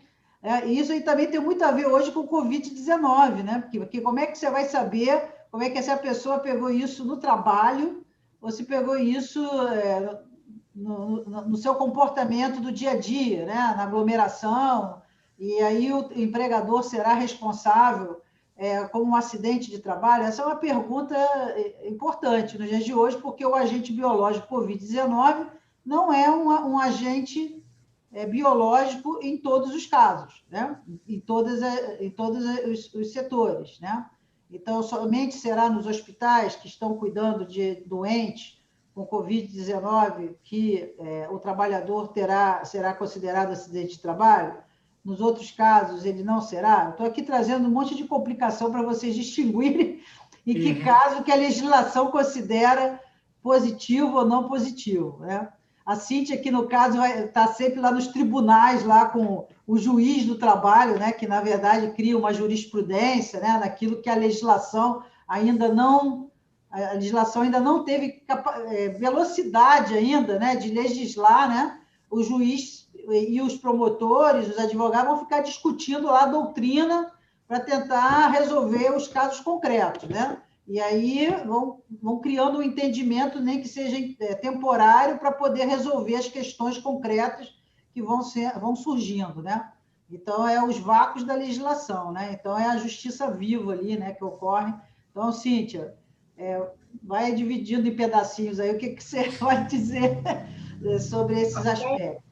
Com relação à questão do exame admissional, claro que os exames são necessários. Ocorre que o exame relativamente à identificação de portadores de HIV é um exame que tem um viés um pouco discriminatório, tanto que a instituição sempre combateu esse tipo de exame, né, essa exigência desse exame. É claro, a relação de trabalho, né, ela tem um pilar que são relações de confiança, né, sem o que você não consegue desenvolver nada, você tem que passar por isso. Né? E outra coisa, a empresa, todas elas, o hospital, seja lá, vamos pegar essa primeira possibilidade dela, ele vai adequar, ele é tratamento lá, vamos lá, o Gaffrey Greenlee, né, que é o especialista, ele adota todas as providências, vamos dizer, em tese, enfim, no sentido de fazer a segurança dos trabalhadores, etc. e tal. Há questões que às vezes a gente não consegue identificar. Né? Então, quanto melhor for essa política de prevenção, é sempre o melhor. É toda essa avaliação. Agora, o exame de HIV e outros tantos que podem ter um contorno discriminatório não é aceito, é tido como um elemento, um tipo que pode abrir uma brecha para dizer você não vai dizer que é esse motivo, não vai contratar, por exemplo. Entendeu? Ou então vai arranjar uma justificativa para poder demitir, enfim, ou não passou no estágio, enfim, no coisa de experiência, né? No contrato de experiência, vamos botar assim. Né? No que se refere à questão da Covid, o doutor René Mendes já se debruçou isso há muito tempo, e nossa própria instituição está considerando como se fosse uma doença ocupacional. Porque, na verdade, o que acontece? Primeiro, é um desafio, com certeza, para todo mundo, só que, durante o tempo, o que acontece? Né? Para nós estarmos seguros na nossa casa, né, muitos trabalhadores vieram, né, isso a gente discute todos os momentos, eles saem de casa ou para atender alguma demanda, ou, por exemplo, empresas que obrigaram os trabalhadores a voltar a trabalhar em desobediência às normas, né, das autoridades sanitárias, ela pode até ter tomado providências lá, mas como um vírus que, na verdade, não se identifica, ora está aqui, ele está modificando, então, assim, por maior que sejam as medidas de proteção, ele não garante toda a segurança. E tem o que nós chamamos das janelas, porque até chegar ao local de trabalho, ele vai pegar um metrô, ele vai pegar um ônibus, entendeu? Então, assim, são várias situações. Então, o empregador que obrigou o trabalhador a ir contra ou infringiu as medidas de segurança, lamento muito, ele há de arcar com a situação que ele expôs o seu trabalhador ou trabalhadora. Okay. Cláudia, só fazendo, então, fechando, quer dizer, só depois a gente faz um debate, eu e a Cíntia, separado, sobre a questão da Covid. Tá? E aí eu acho que tem umas outras questões além também. É o caso da pandemia, é o caso de outras. Ele tem existe outras questões. Mas, por exemplo, essa questão do HIV, uma similaridade disso é o próprio teste para você saber se a mulher está grávida ou não. Então, por exemplo, essa questão da confiança. Eu posso falar assim, peraí, você vai trabalhar, vamos supor, no setor de raio-x. Um exemplo. Não seria interessante que você se expusesse à radiação ionizante estando grávida, né? Obviamente. Exemplo. Tá? Então, eu vou poder fazer um testagem para saber se você está grávida ou não na admissão? Não posso. Então, existe uma questão de confiança. Agora, é claro, a partir do momento em que a mulher esteja nesse estado gravídico, ela vai avisar a empresa. A partir do momento que a pessoa seja portadora de HIV, em determinado momento ali, ela vai avisar a empresa. Agora, realmente, porque isso Isso aí eu vou dizer a você, é uma questão muito complicada, não é simples. A resposta a isso não é unânime em todos os sistemas jurídicos do mundo. Existem lugares em que esse direito à intimidade ele não prevalece em relação, por exemplo, à coletividade, e aqui prevalece. Então, quer dizer, é uma questão muito complicada. Na verdade, você tem aí uma ponderação, você tem um conflito, uma ponderação de interesses, uma ponderação de direitos. Então, é uma questão muito complicada. Agora, nesse caso, a minha interpretação ela está alinhada, não estou dizendo da Covid, tá, Cíntia? Mas a minha interpretação ela está alinhada com a Cíntia no que diz respeito ao HIV e no que diz respeito, por exemplo, ao teste de gravidez, por exemplo, que seria muito similar a essa situação. Posso só complementar?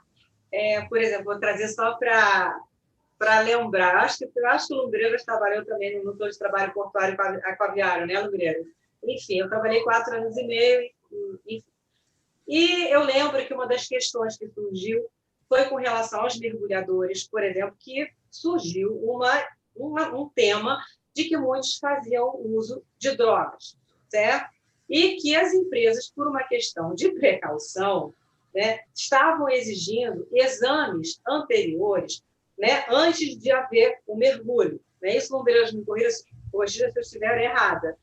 E aí se pergunta, esse direito da empresa em contrapartida do empregador, né, do empregado, não vou me submeter porque eu estaria, né, infringindo o meu direito, coisa e tal. Existe uma tese, né, do direito a questão do direito ao princípio da proporcionalidade. É o princípio constitucional. Entre e a comunidade, eu tenho que prevalecer a comunidade. Porque se isso para pensar, se o mergulhador desce, ele perfura, mesmo que ele não esteja consciente, um cano lá qualquer, e que dê um problema de explosão, ele morre, mas ele leva a comunidade inteira com ele. Isso foram grandes temas de discussão, não é uma matéria pacífica, mas é só para pensar. É o que eu falei. A minha proposta aqui, muitas vezes, não é exatamente trazer tudo certo, é assim ou essa. Não temos regras matemáticas. Temos princípios, temos que analisar cada situação na situação, entendeu? E aí que repousa o desafio. Temos situações gerais, mas, assim, cada uma merece um olhar diferente. Muito bem. Uma outra pergunta: como prevenir riscos psicossociais no trabalho, no home office, né? A legislação consegue determinar limites para essa situação agora que é bastante frequente, né? Que nós estamos vivendo? Posso responder, Lumbreiras? Pode. Vai lá, depois eu complemento com alguma coisa. Vai lá. Tá bom. Obrigada pela pergunta, super pertinente. Na verdade, é um desafio para todos nesse momento.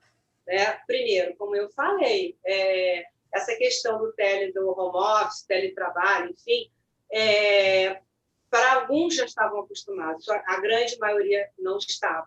Por quê? Primeiro, é a questão de você estar confinado dentro da sua casa, você não dissocia o seu local de trabalho da sua vida pessoal, você não tem o mobiliário ergonômico, né, de acordo com a NR 17, o iluminamento, segundo o mesmo termo da norma, também não é adequado, você não tem como aferir, o conforto térmico, né, as questões de criança. Então, assim, realmente é uma atenção especial que a empresa vai ter que ter com esse trabalhador, aliás, com todos. Então, essa atenção, a empresa vai ter que ter um processo criativo, esse desenvolvimento de gestores, né, psicólogos, assistentes sociais, eles têm que sair daquele padrão e ir além. E é uma grande política de gestão de pessoas, né? Não é um RH, é gestão que envolve vários profissionais.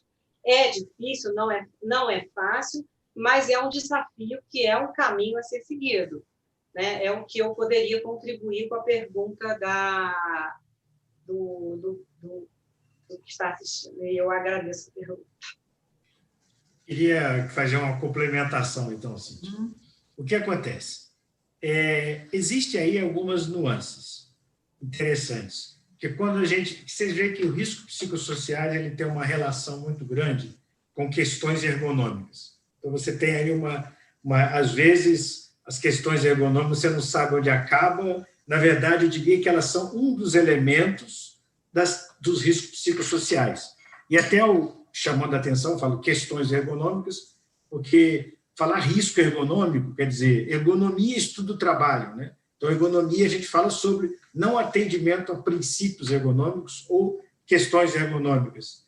Tanto que os psicossociais também você pode usar o termo riscos também, mas pode usar o termo questões psicossociais. Mas tudo bem, vamos trabalhar com o termo riscos psicossociais. Agora, o que acontece?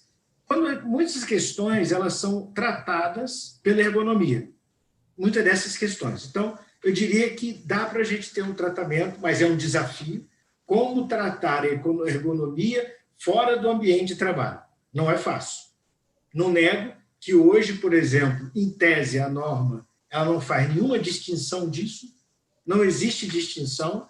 Então, hoje, por exemplo, as questões ergonômicas, pelo que está escrito na norma, exceto se amanhã vier ter algum tipo de discussão diferente ou alguma especificidade para o teletrabalho, mas não existindo especificidade para o teletrabalho, tudo que está na NR17, todas as questões ergonômicas que devem ser observadas, têm que ser observadas no teletrabalho. Agora, o que acontece é o seguinte, aí existe um outro desafio, regulamentar os riscos psicossociais que transcendem as questões ergonômicas, que entram, por exemplo, na questão situacional da sua casa, do seu trabalho, do seu ambiente social, do seu ambiente, contexto político, e por exemplo, a questão política mesmo, das eleições americanas, a questão política, isso interfere também na questão psicossocial, como interferiu nos Estados Unidos, que 7 a cada 10 pessoas estavam sofrendo do estresse pré-eleitoral. Então, o que acontece? Repare, agora, regulamentar essa parte, eu vou dizer a você, eu não conheço experiências no mundo a esse respeito. É um desafio ainda. Existem ferramentas, como o Solve, existem ferramentas que estão sendo empregadas. A Suécia tem ferramentas de avaliação de riscos psicossociais, Espanha, Itália, França, Bélgica. Agora, Canadá mesmo, todos têm trabalhado com a aplicação dessas ferramentas de diagnóstico de problemas psicossociais. Agora, a regulamentação é uma questão ainda muito sensível. E eu diria assim, que dentro das normas, eu não vejo ainda, eu acho que ainda temos um caminho a discutir. Agora, a questão ergonômica ela está regulamentada, mas existe também esse desafio de será que nós vamos ter que discutir uma especificidade das questões ergonômicas quando falamos do ambiente em casa, do teletrabalho? Provavelmente sim. Isso tem que ser depois, ainda é um debate próximo, né? Mas a questão psicossocial ela teria ainda a ser muito debatida, muito discutida. Não sei se a via regulamentar ainda é a solução, agora, neste momento.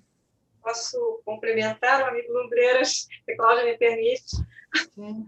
O que acontece? Concordo com isso tudo que você falou e lembro nessa questão de não ter uma normatização com relação aos riscos sociais. Na verdade, existe eu andei lendo, é uma tese de doutorado, até de uma colega sua, auditora fiscal, acho que é a Luciana Bacuri, que ela sustenta e apresenta uma tese, né? Na verdade, a tese dela, com base na Constituição Federal, no Código Penal, enfim, nas normas da Organização Internacional do Trabalho, na NR17, etc. e tal, um projeto de uma NR específica para tratar dos riscos psicossociais. Neste momento, fico eu a pensar se pela NR7, sabe, eu até anotei aqui para, já que ela trata aqui, quando ela fala da avaliação, né, físico e mental, com foco, né, não poderia ser ampliado esse aspecto para ser feita uma avaliação maior, porque se fala em amnésia ocupacional, aí tem exame de sangue, etc. e tal, mas tem uma coisa mais ampla, né? Porque, na verdade, assim, um outro artigo que eu li muito interessante sobre, na verdade, não, é tese de doutorado, o genoma humano e o direito ao trabalho. sabe? Então, essa medicina preditiva, no sentido de não ser discriminatória como exame de sangue anterior, não, mas para identificar as situações da pessoa física, que ele exposto a determinados riscos, poderia desenvolver patologias típicas para ele, e não o outro que poderia estar, entendeu? Então, eu acho que há várias vertentes, vários aspectos que têm que ser abordados. Eu acho que o tema, sabe, eu acho que ele não se esgota mesmo, Cláudia, sabe, eu acho que tem muita coisa a ser analisada. Eu sugiro mesmo a leitura dessa tese de doutorado desse meu amigo, Genoma Humano e Direito ao Trabalho, como essa mesma, eu não me lembro o título, mas acho que é saúde mental, alguma coisa, riscos sociais, né, da Luciane Baruch, né, se não me falha a memória, e que ambos falam, pelo menos para análise, para pensar, sabe, porque nada é matemático, né, principalmente no que se refere a isso. Né, as questões que acabam por desenvolver suicídio, que para mim é mais confortável ficar em casa, para outra pessoa aquilo pode ser ruim. E vamos considerar que eu estou num momento que para minha casa está bem, coisa e tal, mas as pessoas que não têm uma condição adequada, né? Então, quer dizer, tem todo esse cenário que você já traçou, Lombreira, e mais os outros estão, entendeu? É isso, Cláudia. Só um segundinho, Cláudia, é rapidinho. Quando eu digo que não vejo a via regulamentar, Cíntia, não estou excluindo que você possa incluir nos seus programas as questões psicossociais. Não tem problema nenhum. Por exemplo, não há problema que o programa de gerenciamento de risco envolva isso. Não há problema que o programa de controle médico aborde isso. Agora, o problema que eu vejo aí, que eu discordo da Luciana, é você ter assim, uma norma específica sobre requisitos para essa questão. Você está me entendendo? Sim. Porque é uma questão que até mesmo... Agora, ele não é para ser jogado de lado. Ao contrário, ele tem que ser considerado. Eu não sei quem é a Luciana. Eu não sei quem é a Luciana. É uma auditora fiscal. Uma auditora fiscal? Na verdade, foi uma tese dela de doutorado, né, na Mackenzie, se não me falha a memória, que é saúde mental, riscos psicossociais. E ela sustenta a necessidade, né, é uma proposição de haver uma normatização com relação aos riscos psicossociais, da mesma forma que há com relação aos riscos físicos, biológicos, químicos, para que seja abordado dentro de uma política, né? Então, ela aponta, né, vários aspectos. Eu vejo assim, os riscos psicossociais, agora eu vou dar minha opinião como gerente de risco, como engenheiro de segurança, do ponto de vista como gerenciar isso, né? De uma maneira a realmente reduzir o risco, né, para a saúde e segurança do trabalho. Como eu vejo isso, como uma regulamentação podia se adequar. Primeiro que a gente vai ter que inventar isso no Brasil de uma maneira muito própria, porque o que eu vejo é que não tem muito como copiar, ninguém no mundo regula tanto a questão trabalhista como a questão da saúde e segurança do trabalho, como o Brasil, né? A gente tem um viés preventivo na regulação que não é realidade nos países, pelo menos do primeiro mundo, considerados do hemisfério norte, não agem assim, porque a justiça lá é muito rápida e muito dura, então se age bem. Eu não vou fazer nada errado, né? Se trabalha muito com guias, com orientações, né, das grandes associações, porque se der errado, vão para os tribunais agem com uma velocidade assustadora e aquilo vem como perdas e danos absurdos e as empresas morrem de medo. Né? Mas no Brasil isso não é real. Né? No Brasil a gente trabalha com o princípio da precaução e que hoje está se tornando muito mais efetivo. Vide o acidente de Macondo, né? Que não tinha ali... estávamos de frente para um acidente que poderia ter proporções impossíveis de serem saneadas com indenizações. Né? Poderia aquele poço não fechar, né? Aquele impacto ambiental ser impossível, impagável, né? Ia falir as empresas todas viradas, o estado da Flórida ia ficar em estado de falência e não ia conseguir debelar o acidente sangrando ali direto. Então, o princípio da precaução se tornou importante. Então, o modelo brasileiro é um modelo que o mundo já está pensando em adotar. A gente adotou por outros motivos, pela questão socioeconômica e cultural brasileira, que precisa muito mais de controle, né, na inspeção prévia, do que deixar o capital se autorregulamentar, porque os atores estão em desequilíbrio, né? Vamos dizer assim, o trabalhador e o capital, historicamente, né, desde a escravidão, estiveram em desequilíbrio. Então, precisou que o Estado fosse aí a balança para regular, né? Então, o direito do trabalho entra aí como um ponderador, assim que eu vejo, né, como um equilíbrio, né, tentando equilibrar o capital e o trabalhador, né, o capitalista e o trabalhador, de maneira a equalizar isso de uma maneira civilizada, né, para que haja um desenvolvimento. Muito bem.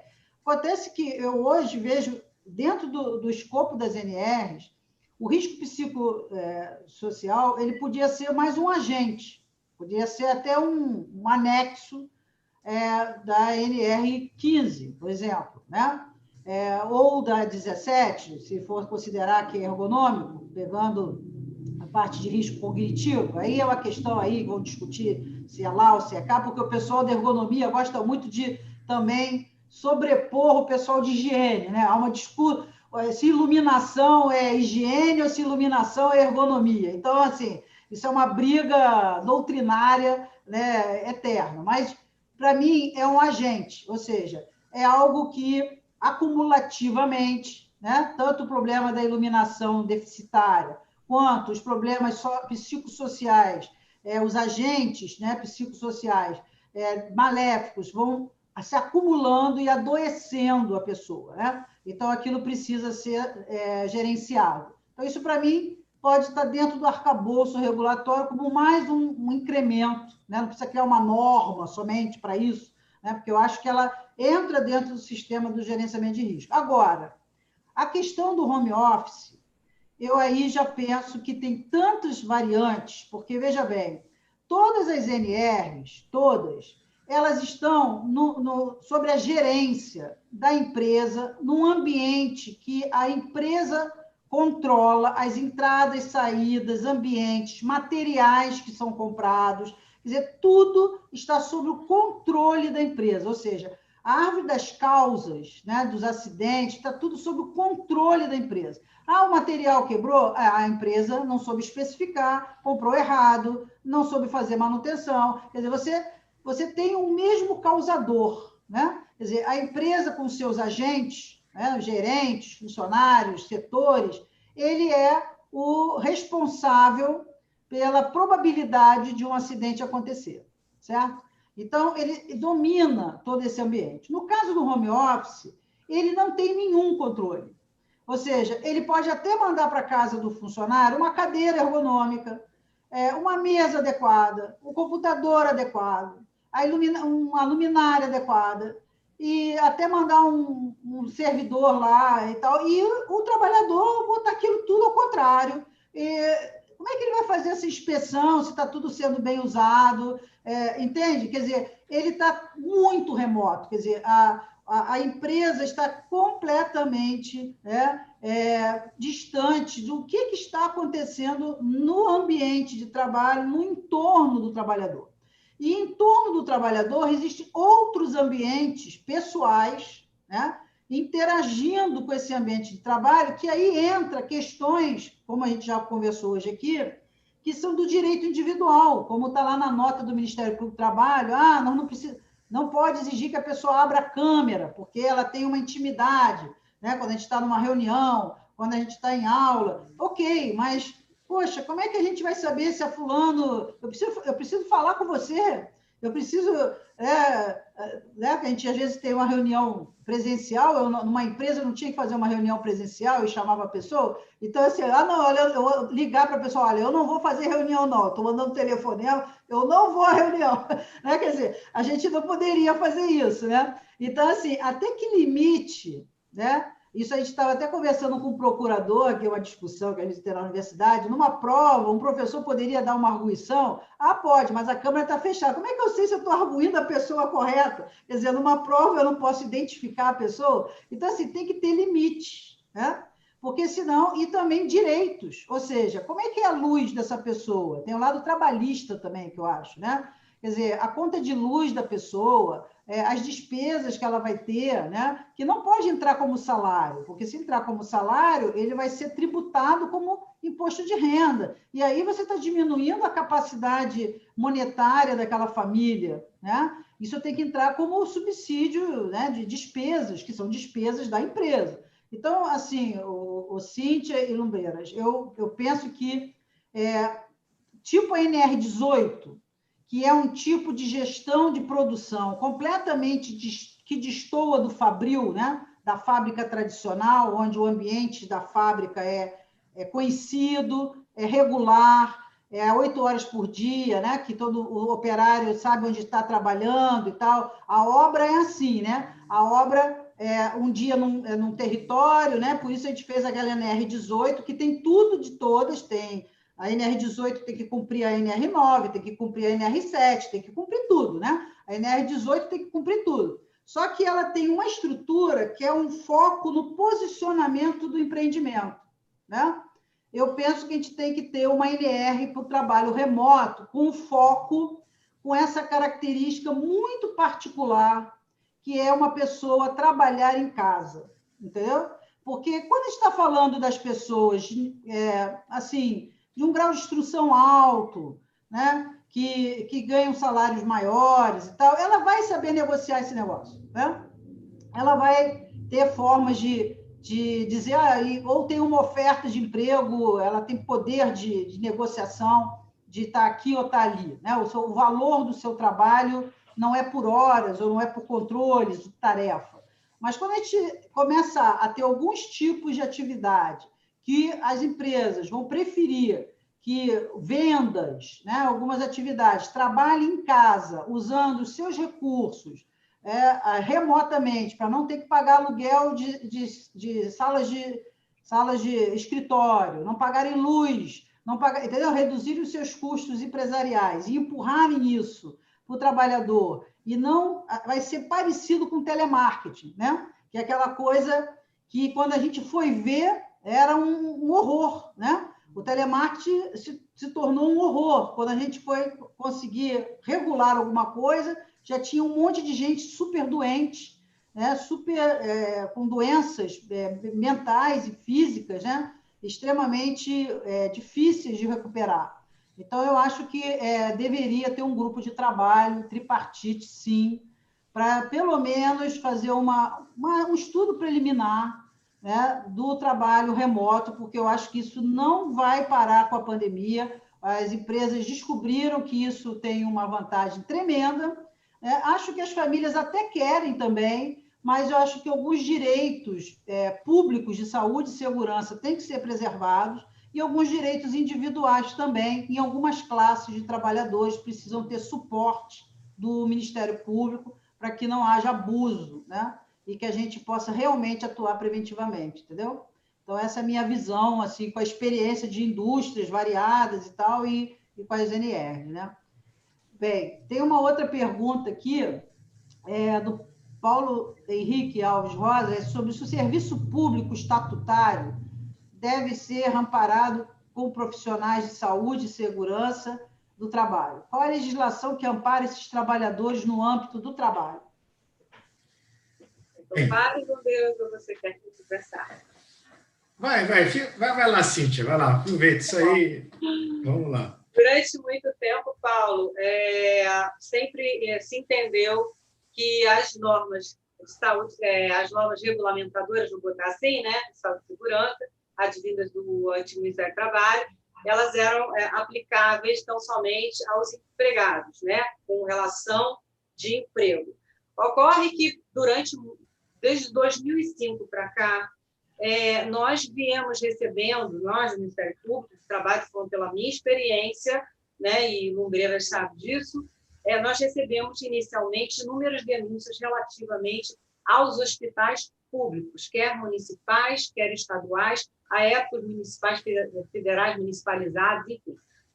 E sempre relativamente a todas as questões ligadas a qualquer uma NR. Ou era 24, ou não tinha 32, né? Não tinha uma específica, etc. e tal. Enfim, só que se chegou à conclusão que dentro do estabelecimento hospitalar, por exemplo, né, tinham trabalhadores terceirizados na parte de lavanderia, de manutenção, etc. e tal.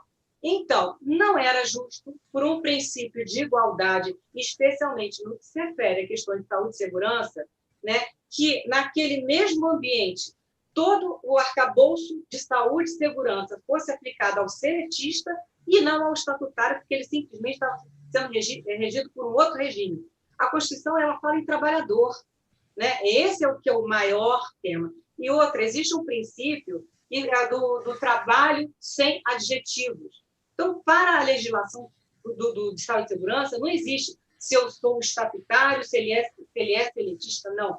Existe um princípio maior de segurança e saúde, a preservação da saúde, a preservação da integridade física, psíquica, aí já vamos pegar no tema que eu falei, enfim. Esse é o contexto. Hoje, nós não estamos mais tendo nenhum problema aqui nos tribunais do Rio de Janeiro, todos os que nós entramos com ações relativamente a questões de organizações em que há estatutários, não recebi, desde 2005, nenhuma ação que diga que a Justiça do Trabalho é incompetente para julgar a questão. Isso, para a gente, foi um avanço, porque, na verdade, com respeito a todas as demais justiças, cada uma na importância que lhe cabe neste latifúndio, mas a Justiça do Trabalho ela é efetivamente mais competente para dizer o que é seguro ou não seguro, ou é adequado para o trabalhador. A legislação trabalhista, quem entende dela é a Justiça do Trabalho. Eu deixei para a Cíntia falar à vontade, porque, na verdade, o que acontece? O mais importante aí é você ter uma visão prática de decisão dos tribunais, porque, do ponto de vista administrativo, a gente tem limitações, né? Então, do ponto de vista administrativo, nós temos que seguir muito exatamente, estritamente, o texto legal. Então, quer dizer, estritamente no texto legal, eu aplicaria isso ao seletista. Mas é lógico, aí são questões, assim, por isso que aí eu foge da nossa esfera administrativa, né? Mas aí eu concordo com a Cíntia, é o que tem sido feito, é a prática, são as decisões, mas se você me perguntar como inspeção do trabalho, eu vou dizer, eu vou buscar, isso se aplica ao seletista, como inspeção do trabalho. Agora, é lógico, aí a gente tem as questões específicas que são tratadas em cada ação, em cada instrumento, e as decisões têm sido nesse sentido, como a Cíntia está colocando. Eu vou colocar, eu sou funcionária pública, estou aqui na universidade, né?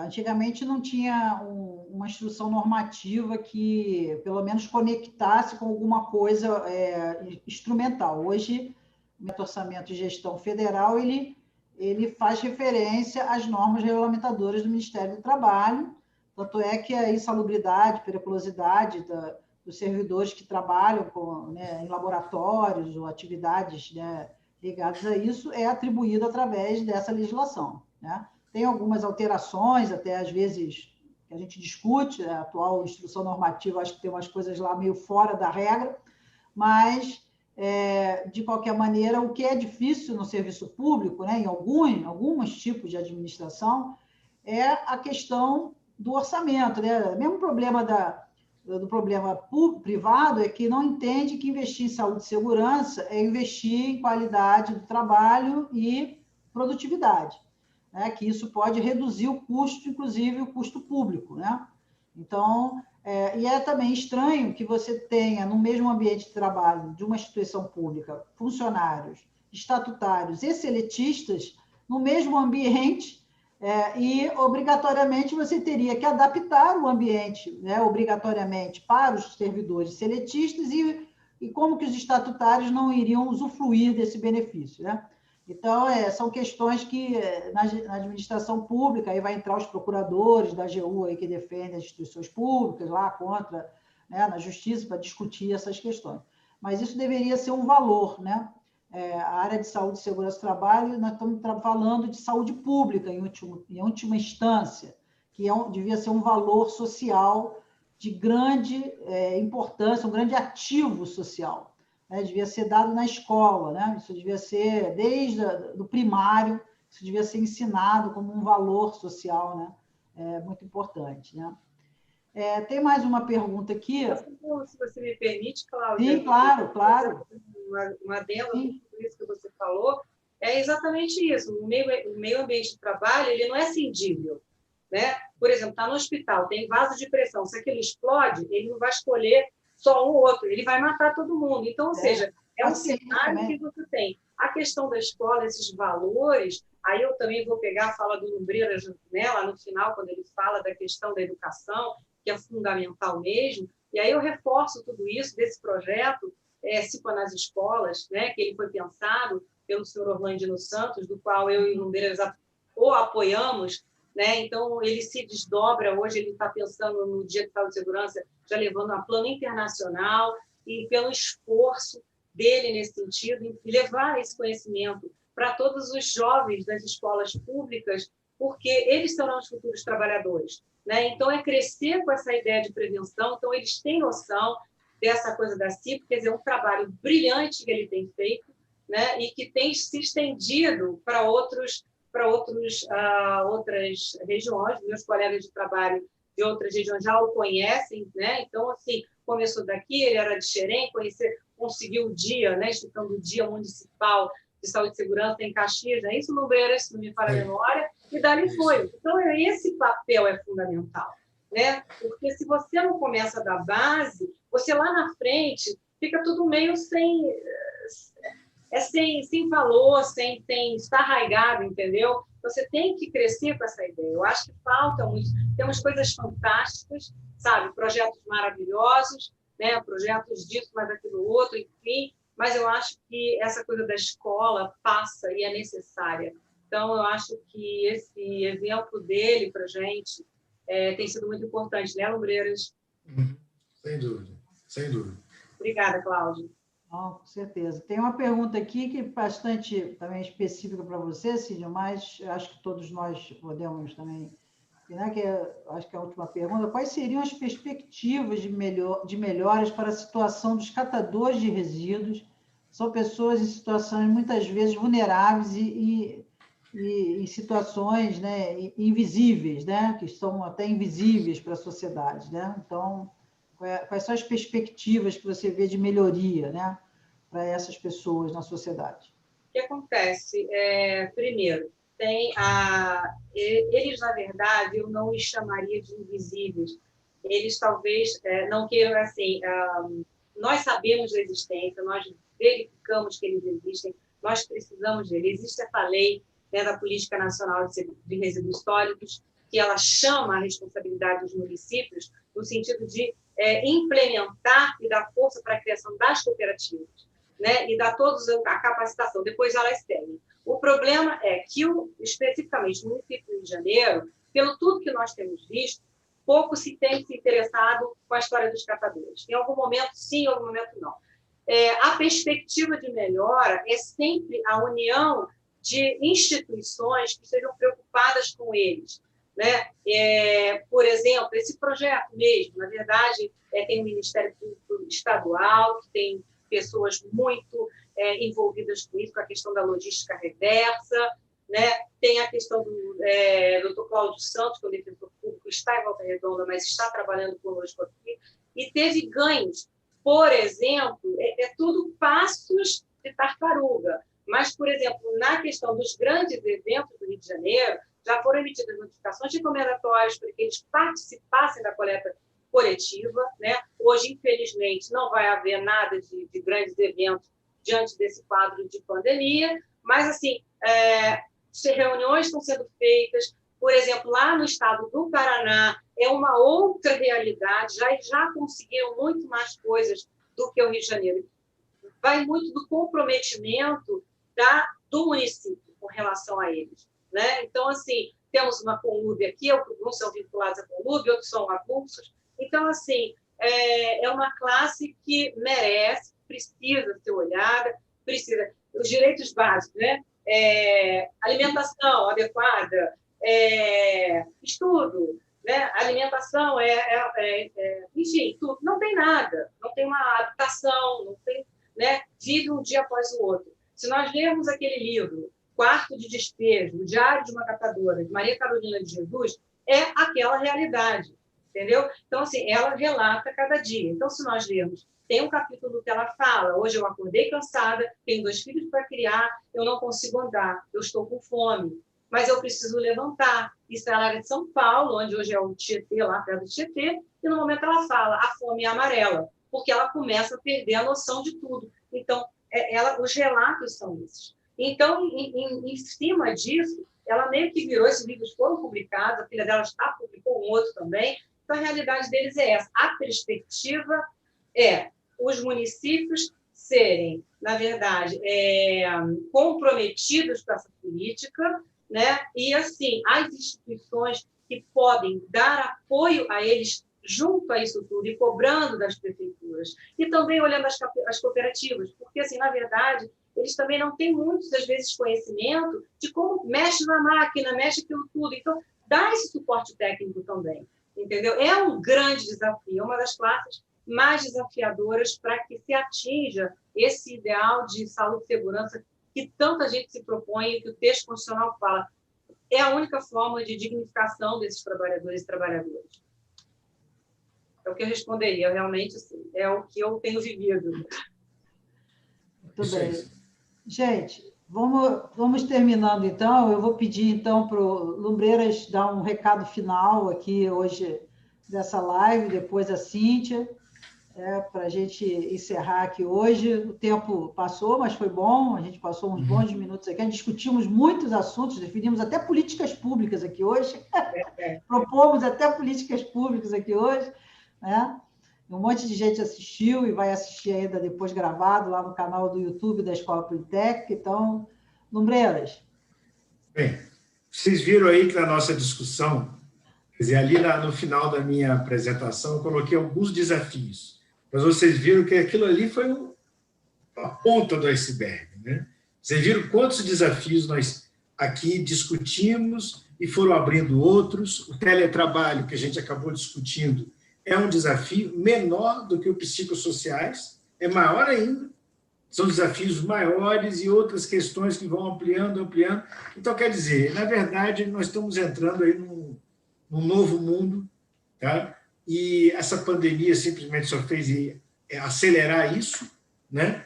E os desafios que nós teremos aqui no mundo, eles serão assim, imensos. Então, Cláudia, aí eu quero aproveitar esse momento também para desafiar a Politécnica, desafiar o FRJ, desafiar também as instituições que são responsáveis por preparar os profissionais, por formar as pessoas, por educar no ensino fundamental. Nós precisamos contemplar esses desafios dentro da formação dos nossos profissionais, porque senão nós estaríamos preparando profissionais para o passado. Tá? Então, o que acontece, muitas vezes, a gente se preocupa muito ainda com aquele profissional que, às vezes, só vê a técnica ali, discute muito lá o cálculo, mas, na verdade, o profissional do futuro ele vai ter que lidar com esses novos desafios, sabe? Que são desafios imensos. Tá? Então, eu acho que a gente tem um grande desafio aí, por exemplo, no nosso curso, nos outros cursos, aquilo que eu citei, nos cursos de engenharia, nós temos, às vezes, problema, nós não temos, às vezes, uma formação, às vezes, adequada na área de segurança e saúde. Imagina, às vezes, quando a gente vai num curso, então a gente tem esse desafio de dar essa formação, de criar essa cultura e de também projetar e de trazer esses novos temas para a discussão nas instituições de ensino. Então, quer dizer, lógico, a gente pode ficar falando aqui por muito tempo, acho que não vai faltar assuntos. Estou tentando resumir bastante, porque realmente já passamos do horário. E, finalmente, agradecer o convite e colocar à disposição de vocês. Muito obrigado. Tá? Obrigada, Lumbreiras. Cíntia, por favor. Eu digo que o título, né, o desafio, Eu acho que é sempre uma oportunidade para a gente crescer, para a gente aprender e crescer. As situações, por pior que sejam, elas sempre trazem grandes lições, né, para que a gente se reformule, se recrie, se estude, busque ajuda, né? Na verdade, assim, exige-se, nesse momento, um aperfeiçoamento de olhar, um olhar mais amplo, olhar o sujeito como um todo, como um sistema, né? Então, o trabalhador, a trabalhadora, tem que ser olhado com esse todo. A organização do trabalho hoje, ela tem que ser ampla nesse sentido, ela tem que ter uma visão vanguardista, né? Para preparar os engenheiros da melhor maneira possível, na questão, como o Lumbreiras falou, eu vou chancelando tudo, os médicos do trabalho, mas pensar, sabe, no gerenciamento, numa gestão integrada, né? Gestores capazes de identificar a fragilidade de cada um e valorizar o potencial que ele tem em outro aspecto. E é isso, um gerenciamento completo dos riscos físicos, químicos, biológicos, na engenharia, a medicina, o profissional de psicologia, a valorização da assistência social, como um todo, para que a gente possa atingir essa tão almejada, né, dignidade de que trata o texto constitucional, né? Sem saúde, saúde e segurança, a gente jamais poderia falar nisso, né? E também me coloco à disposição, agradecer de novo a Cláudia, como sempre, né? É sempre um prazer poder falar alguma coisa, trazer uma experiência para a Escola Politécnica e aprender. Muito obrigada, Cláudia, Cárida, e obrigada, Lumbreiras, por partilhar comigo essas experiências sempre. As nossas conversas são muito longas. Estica. Eu que agradeço vocês dois, foi muito bom. É importante a gente ter as instituições, né, como a Inspeção do Trabalho, seja ela no Ministério do Trabalho, no Ministério da Economia, não importa, essas pessoas que estão concursadas e estão lá por competência, né? E também o Ministério Público do Trabalho, que desde a Constituição de 88 vem se fortalecendo aí numa função, né, que não era tão forte, né, como antes, né? Então, assim, isso é bom o público saber. Então, o curso de Engenharia de Segurança do Trabalho, né, vai continuar. Agradeço muito aí a participação desse webinar. A gente vai ter um próximo webinar no dia 25 de novembro, na outra semana. O tema vai ser sobre a especificação de revestimentos em edificações na segurança contra incêndios. Vai ser o Robson Barradas, é um tipo de proteção passiva, né? Porque as pessoas pensam que a segurança contra incêndio é só o combate, né? E a ação, quer dizer, a gente, quando projeta o edifício, já tem como especificar materiais que vão, com certeza, diminuir, né, os riscos de incêndio, né? E peço que a todos que tenham dúvidas ou queiram se inscrever para esse outro webinar, que enviem um e-mail para inscrições.gestória@poli.frj.br. Agradeço muito a participação de todos, né? Muito obrigada, tá? E boa noite para todos. Boa noite.